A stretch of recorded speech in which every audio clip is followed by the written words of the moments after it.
तो गाइस मैं हूं अंकित और आप देख रहे हैं रेसलिंग फैंस नेटवर्क। सबसे पहले भाई आप सबको बोलना चाहूंगा हैप्पी रेसलमेनिया वीक, बिकॉज भाई इसी हफ्ते होने वाली है रेसलमेनिया। 7 दिन बाकी है, 7 दिन भी नहीं भाई, अभी नाइट वन को काउंट करोगे तो कुछ नहीं बाकी है भाई। संडे को नाइट वन हमें देखने को मिलेगा। आज है मंडे, ऑलमोस्ट खत्म हो चुका है एंड अगले 7 दिन में भाई आपको WWE का कंटेंट बहुत ही जबरदस्त मिलने वाला है। कल मंडे नाइट रॉ, उसके बाद NXT का एपिसोड है, देन उसके बाद स्मैकडाउन है, उसके बाद हॉल ऑफ फेम है, फिर NXT स्टैंड एंड डिलीवर है, बीच में रेसलमेनिया किक ऑफ भी होगा एंड इसके बाद WrestleMania night one, then WrestleMania night two, then उसके बाद Monday night Raw after WrestleMania. So many things भाई, बहुत सारी चीज़ें हैं एंड अगर आप AEW देखते हो तो आपको तो बिल्कुल सोने का भी टाइम नहीं मिलने वाला। तो बस मैं आपको बोलना चाहूँगा happy WrestleMania week and let's get ready for the ultimate thrill ride. आगे बढ़ते हैं गाइस, हम लोग बात करते हैं अगली स्टोरी के बारे में जो कि जॉन सीना को लेकर। तो भाई जॉन सीना ऑफिशियली एडवर्टाइज हो चुके हैं मंडे नाइट रॉ के एपिसोड के लिए। किस वाले एपिसोड के लिए? कल नहीं भाई, जॉन सीना आने वाले रेसलमेनिया के बाद वाले मंडे नाइट रॉ के एपिसोड में। एंड मुझे बहुत अच्छे से याद है भाई, ये चीज़ मैं आपको पहले बता चुका हूँ, लेकिन पता नहीं आज ये वाली न्यूज़ इतनी ज़्यादा क्यों फैल रही है, लेकिन फैल रही है तो बता देता हूँ भाई मैं आपको वापस से। आप देख सकते हो John Cena is now being advertised for the WWE Raw after WrestleMania show. The stars currently announced for this show on the WWE website are John Cena, Gunther, Rhea Ripley, Liv Morgan, Jey Uso and Lyra Valkyria। यानी कि फिलहाल Cody Rhodes भाई Monday night raw के episode के लिए advertise नहीं है, जो कि रेसलमेनिया के बाद का पहला एपिसोड होगा। यहाँ पे जॉन सीना होने वाले, पॉसिबली 17 टाइम चैंपियन बनने के बाद अनडिस्प्यूटेड चैंपियनशिप के साथ में शायद यहाँ पे सीना आएंगे। गुंथर होने वाले हैं, वो टाइटल रिटेन करेंगे या नहीं पता, लेकिन वो एडवर्टाइज्ड हैं। रिया रिप्ली है, लिव मॉर्गन है, जे उसो है, शायद न्यू वर्ल्ड चैंपियन के तौर पे आ सकते हैं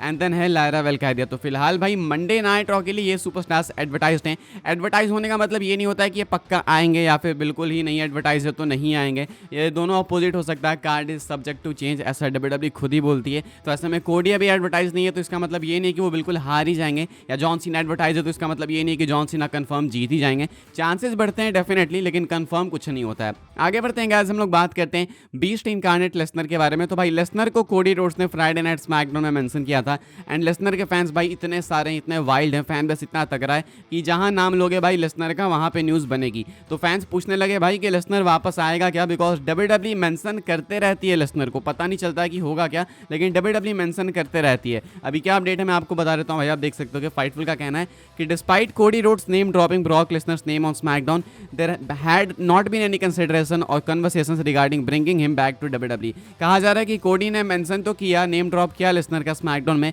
लेकिन इसके बावजूद भाई WWE के अंदर किसी भी तरीके की कोई भी कंसिडरेशन या कन्वर्सेशन नहीं है लेसनर को वापस लाने के लिए। यानी कि कोडी ने नाम लिया, लेकिन WWE के अंदर बैकस्टेज कोई बातचीत नहीं है कि लेसनर को वापस लाना है या फिर नहीं। मैं ये बोल रहा था भाई कि सब कुछ होता है, नेम ड्रॉप होता है, सब होता है, लेकिन कंफ्यूजन रहती है भाई कि लेसनर आएंगे या नहीं। बिकॉज WWE ने भाई अभी 2-3 दिन पहले एक वीडियो डाली थी रोमन रेंस की, जहाँ पे रोमन के रेसलमेनिया मेन इवेंट्स को दिखाया जा रहा था। उसमें लेसनर के 3 मैचेस थे एंड तीनों में से लेसनर को ही रेस किया गया था। लेसनर वहाँ पे थे ही नहीं, बाकी अदर सुपरस्टार्स अलग मेन इवेंट्स में थे। तो ये चक्कर नहीं समझ आता ज़्यादा। फिलहाल ये एक न्यूज़ है जो कि भाई लेसनर के फैंस के लिए बैड न्यूज़ ही होगी। वैसे तो स्टेबल ही है, इससे ज़्यादा कुछ हमें पता है नहीं। तो अभी भी सेम अपडेट है भाई कि लेसनर को वापस लाने के लिए कोई भी कंसिडरेशन नहीं है। आगे बढ़ते हैं गाइस, हम लोग बात करते हैं अगली स्टोरी के बारे में। रेसलमेनिया 41 के अपडेटेड बेटिंग ऑड्स देख लेते हैं भाई। तो विलियम हील की तरफ से ऑड्स निकल के सामने आई थी अभी 2 दिन पहले, मैंने आपको बताई, लेकिन उसके बाद भी कुछ मैचेस अनाउंस हुए। तो अब भाई अपडेटेड बेटिंग ऑड्स क्या है वो मैं आपको दिखा देता हूँ। आप देख सकते हो जॉन सीना फिलहाल फेवरेट है कोडी रोड्स को बीट करने के लिए, सेथ रॉलिंस बीट करने के लिए फेवरेट है, CM punk and Roman Reigns को। पंक जो थे भाई वो 2 दिन पहले फेवरेट थे, यानी कि यहाँ पे एक बहुत ही मेजर चेंज आया है बेटिंग ऑड्स में। पहले CM पंक नाइट 1 के मेन इवेंट को जीतने के लिए फेवरेट थे, लेकिन अभी सेथ रॉलिंस फेवरेट हो चुके। तो यानी कि भाई लगता है बेट करने वालों को कि CM पंक भाई हारेंगे, सेथ रॉलिंस जीतेंगे, शायद पॉल हेमन रॉलिंस को हेल्प कर सकते हैं। इसके बाद जो साइलेंट प्लेयर हैं भाई वो बीट करने वाली हैं टिफनी को, देन इसके बाद बियांका ब्लेयर बीट करने वाली हैं इयो स्काई एंड रिया रिप्ली को। ऐसा माना जा रहा है कि वो न्यू चैंपियन बनेंगी। जे उसो बनेंगे न्यू चैंपियन भाई गुंथर को बीट करके। जेड कार्गिल हराने वाली है नाओमी को, एक पर्सनल फ्यूड है इनकी, लेकिन यहाँ पे जेड कार्गिल को अपर हैंड मिलेगा। जेकब फाटू बनेंगे US चैंपियन LA नाइट को हरा के। मैकेंटायर बीट करेंगे डायमंड पिस्ट को। इनका मैच अभी नया अनाउंस हुआ है भाई, तो यहाँ पे फिलहाल मैकेंटायर फेवरेट है इस मैच को जीतने के लिए। डोमिनिक मिस्टीरियो फेवरेट है कि वो चैंपियन बनेंगे, इंटर कॉन्टिनेंटल चैंपियन बीट करके Penta, Bron Breakker and Finn Balor को। लोगन पॉल बीट करने वाले हैं एज स्टाइल्स को, यहाँ पे बताया जा रहा है ऐसा कुछ। देन इसके बाद न्यू डे बीट करने वाली है वॉर रेडर्स को टैग टीम चैंपियनशिप के लिए। इनके पास टैग टाइटल्स आ जाएगी।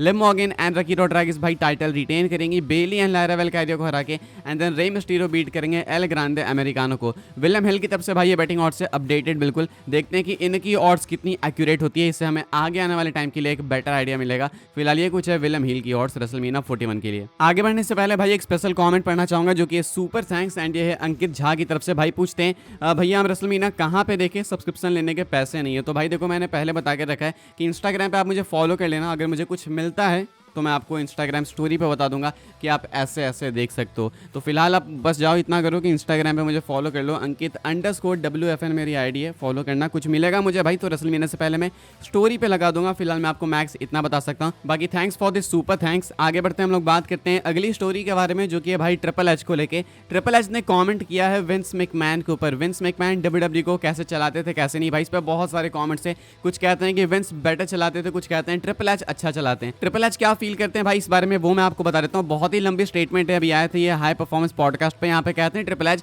कि वो कभी कभी ऐसा विश करते हैं कि काश वो विंस की तरह WWE को चला पाते। उनका मानना है कि विंस मैकमैन टैलेंट को बहुत अच्छे से हैंडल करते थे, एंड सिर्फ टैलेंट ही नहीं बल्कि और भी कई सारी चीजें हैं जो कि विंस मैकमैन बेटर करते थे ट्रिपल एच से। लेकिन ट्रिपल एच ये कहते हैं कि बट फिर वही बात है भाई कि मैं अपने तरीके से चीजें करूंगा, विंस बेटर हो सकता है लेकिन मैं अपने तरीके से चीजें करना भी प्रेफर करता हूँ। कहते हैं कि विंस का जो बैकस्टेज इंप्रेशन था वो एक पेरेंट के तौर पर था, यानी कि जो टैलेंट्स थे वो उसे फादर फिगर की तरह देखते थे, एंड वो उसी तरीके से कंपनी को चलाते थे। विंस मैकमैन लोगों को डांटते भी थे, फटकारते भी थे, जब नीड पड़ती थी तो ढंग से भी बताते थे। विंस मैकमैन को लोग रिस्पेक्ट करते थे फादर फिगर के तौर पे देख के, इसीलिए विंस के लिए कंपनी चलानी ज्यादा इजी होती थी, टैलेंट्स को हैंडल करना शायद ज्यादा इजी होता था। लेकिन ट्रिपल एच कहते हैं कि बस वो मेरी पर्सनैलिटी नहीं है, मैं टैलेंट्स को थोड़ा सॉफ्ट हैंडल करना चाहता हूँ, उनको ढंग से आराम से बैठ के समझाना चाहता हूँ। लेकिन इसका मतलब ये नहीं है कि मैं उनसे किसी तरीके की वैलिडेशन ढूंढ रहा हूँ कि मैं उनसे अच्छा हूँ या फिर ऐसा कुछ नहीं।